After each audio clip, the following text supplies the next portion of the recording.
Hey guys, welcome to the video. So today we're going to be talking about how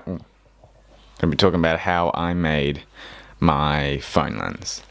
So here's my phone lens. Today I'm just going to take you through the steps that I took to make this. So I didn't research anything online or watch any videos on how to do it. Kind of just did it. So here it is. This is how I made it. So the lens that I made is actually a fisheye lens. I didn't intend to make a fisheye lens, but that's just what I got out of the lenses that I got. So the first step is getting a really old camera. So it's not one with lenses, not like an expensive DSLR. I don't smash up expensive DSLR. So yeah, it's just a cheap one with an optical zoom or something like that. And just smash the lens apart and see what lenses you can get. See what little pieces of glass you can get out of it. So the second step is to find the right elements. So elements are what people refer to when they're talking about the pieces of glass inside a lens, which basically direct the light to make the image. And I found in the camera that I smashed, the second and the third elements are what made it possible to make the fisheye lens. So I'm talking about the second and the third, where the front of the lens is the first element. And how I knew both of these elements would work is I actually put them up to my eye and I tested what length they had to be apart, and what distance they could be from the eye to make up the actual lens itself, and it turned out pretty well. So the actual plastic bit on the third element was extended enough for it to be exactly in focus when I put the other lens directly on top of it. So yeah, find the right elements, test them out on your eye to see if they'll focus, see if you can see a sharp image, a clear image when you just put them up to your eye. If it's all blurry, you're not going to be able to see anything outside of your phone either. So if it's all blurry when you put it up to eye, it's 100% going to be blurry when you put it over your phone camera. Third step is to glue them together. I used liquid nails. You probably can use other things, I don't know, whatever glue you have. Try probably to cover it all in, because you don't want holes so there's no light leaks or anything like that. But I mean, if you want light leaks in your photos, why not? Light leaks are cool sometimes. I'm not going to judge.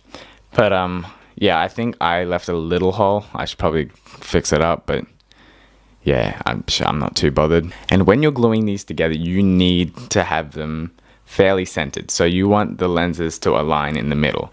So you don't want one off to the side, because you're going to get a funky image. So yeah, try and keep them centered, try and keep them in line so you get the best image possible. So once the glue is dry, you will have your lens. And what you're going to do is you're going to find some way to put it onto your camera.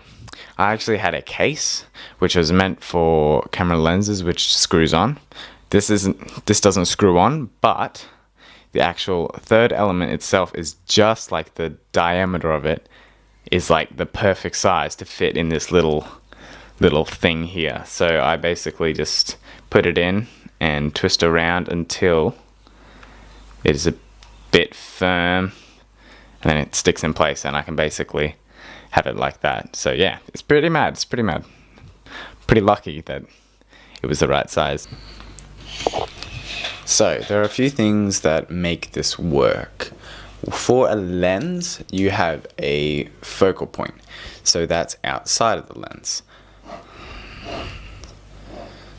And then you have the lens itself. This is a double convex lens. And then the light refocuses to a single point, and usually that's where the sensor is. But when the lines hit the sensor and aren't crossing over exactly there, the image becomes blurry and the reality is basically distorted. This is also true for not necessarily just the image, but colors also. So in the footage that you're seeing now, you can see at the edges there's distortion of colors. The colors aren't aligning and stuff like that.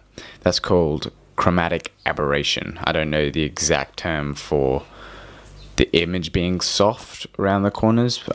I'm not sure if that classes under chromatic aberration or something like that, but yeah, so that's one of the problems that happens when you use minimal elements in a lens. So in a lens, there are elements, so they're the different types of pieces of glass in it. So usually you'll have a double convex lens and something, I don't know exactly the name of it, but it just corrects out aberration and things like that. So the more advanced in lens technology became, the more they understood how the glass affects light and how they can like fix the defaults in the lenses and whatnot.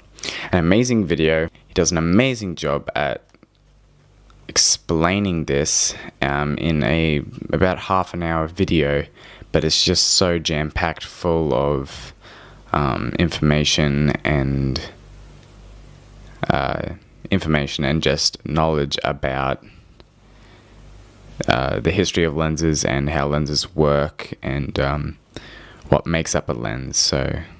So the video is called The History and Science of Lenses.